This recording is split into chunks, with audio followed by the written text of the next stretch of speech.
It only took 4 movies, but now I can officially say that I love Tom Holland's version of Spider-Man.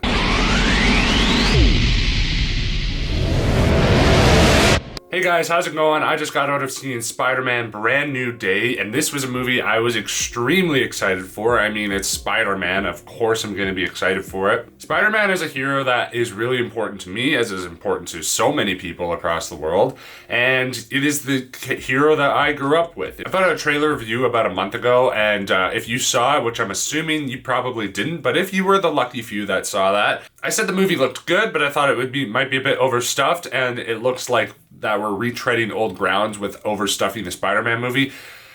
Did that happen? Did it feel overstuffed, or was this just another fantastic Spider-Man movie? Well, let's get started with talking about stuff that I liked about the movie. And I'm going to cut right to the chase, guys. I really loved Spider-Man Brand New Day. This is the Tom Holland movie that I have been waiting for. If you guys don't know, Tom Holland is a good version of Spider-Man throughout the first 3 movies. I have always liked his version of Spider-Man, but I've never loved it. Because in the first Homecoming, he's paired up with Iron Man, then he's paired up with Nick Fury, and he's off in Europe, and then he's paired up with Strange. Like, he never feels like he can stand on his own. He's always doing Elseworld adventures. He never feels like the friendly neighborhood Spider-Man who represents what is so important about Spider-Man is the fact that he's lonely and depressed, and that's kind of a quality of him, but the fact that he keeps going and he keeps pushing himself and he keeps going to go save the day and go help his community. And I just never fully felt that with the first 3 movies. But with Spider-Man Brand New Day, they absolutely capture that. Tom Holland is fantastic in this movie. This is my favorite performance of him. This is my favorite version of Spider-Man from him. And this movie just made me feel nostalgic in a different way than like No Way Home, as it felt like I was kind of watching like a Tobey movie again. This is absolutely Spider-Man centric. While there's other characters that show up throughout the movie, it is his movie. He's the one figuring everything out. He's the one dealing with the consequences, and I just absolutely love that. I also found that this is the best version of the Zendaya and Tom Holland dynamic, the MJ Peter Parker dynamic, because the drama in this movie actually works. If you guys haven't seen No Way Home, spoilers, but this movie is a direct sequel to No Way Home in that, yeah, everyone forgets who he is. So when he sees MJ and Ned, it feels a bit heartbreaking because he knows that they don't know who he is. And that is just really good character work. And speaking of that, Daniel Cretton is absolutely a standout in this film as the director. I like John Watts. I think he did pretty good with the Spider-Man movies. He has some great moments, but this movie just feels way more mature. The movie looks a lot better, cinematography, color grading. The action is cleaner. The character moments are so much better, and the story just moves a lot better. It just feels like a more grown-up movie than the John Watts films did, and I absolutely loved that. There is a section in the middle of this movie where there's like no action, and it's just character moments, and it's just these character beats. And because Daniel Cretton does such a good job with human interaction and does such a good job with finding the relatability with everything, you are fully invested in those moments and fully invested in those scenes.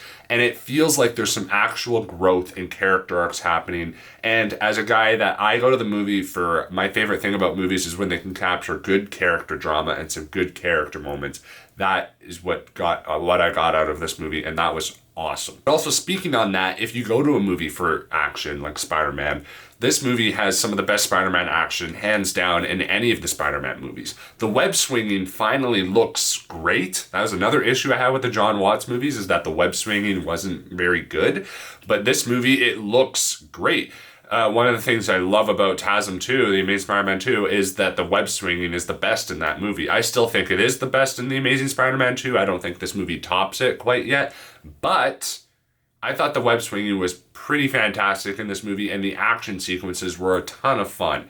So I absolutely love the action, the character moments. It just felt like a mature story. And then also you get them some side characters in this movie, like Punisher shows up, and he's really fun in this movie. He has a nice bromance with Peter Parker's Spider-Man, and I like their dynamic with each other. And another thing I also enjoyed about this movie is another trend I've kind of been seeing with recent comic book movies is like the Batman and Superman, is that that they're their comic book character for most of the movie. Like the Batman, he's in the Batman suit and he's a detective for most of the movie. And Superman, he's in the Superman suit, being Superman for most of the movie. And in this movie, you get a lot of Spider-Man. There is still a lot of Peter Parker, absolutely, but he's trying to hide his identity. So you just get a ton of Spider-Man. And I thought that was just really cool to see him in the suit, seeing him action, and it was awesome. And the suit also is just great in this movie. It's a great looking Spider-Man suit. And overall, I just found the experience to be really fun, and I just absolutely love what they're setting up. I would take 10 of these Spider-Man movies, put them against someone else every single movie, and I would absolutely just love that.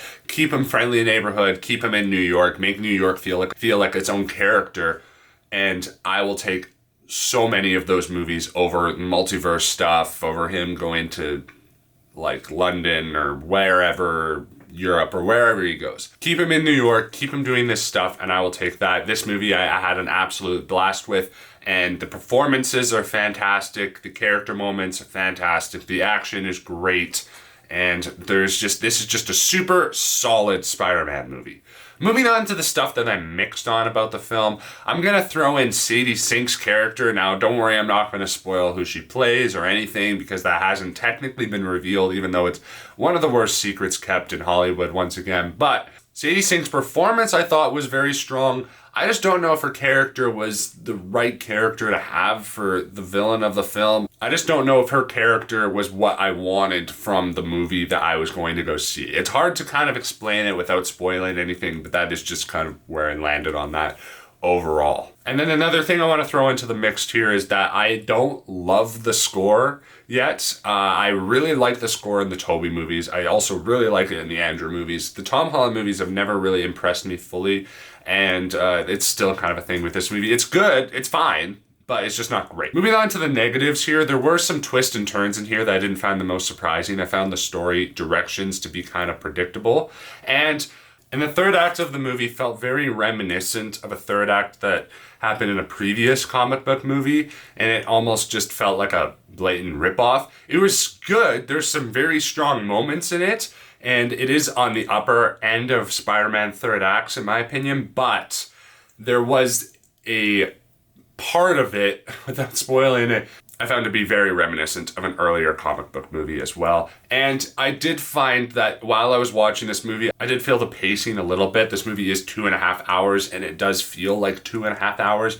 There are some parts of this movie that do slow down a bit, and I praised it earlier for the character moments, but it is something that you can feel throughout the film for sure. But all in all, guys, I had a fantastic time with Spider-Man Brand New Day. This is my new favorite version of Tom Holland's Spider-Man, and this is going to be pretty high on my Spider-Man ranking. I had a fantastic time with the movie. I was really happy with what they did with this film. All my worries were kind of settled. This movie does have a lot going on, but I feel like it handles it pretty well. So overall, really happy with the movie. As for Spider-Man Brand New Day, I'm going to give it an 86%. And on the entertainment scale, I'm going to say I can throw this on anytime because it is Spider-Man and I can literally watch any of these movies whenever I want. And this movie absolutely joins that in the conversation. Fantastic Spider-Man movie, fantastic superhero movie, fantastic movie. Really enjoyed Spider-Man Brand New Day. Let me know what you guys thought down below in the comment section. Did you guys see Spider-Man Brand New Day? Are you looking forward to it? Did you like it? Did you not like it? All that fun stuff. Hit that like and subscribe button, and of course, have a great day. Bye.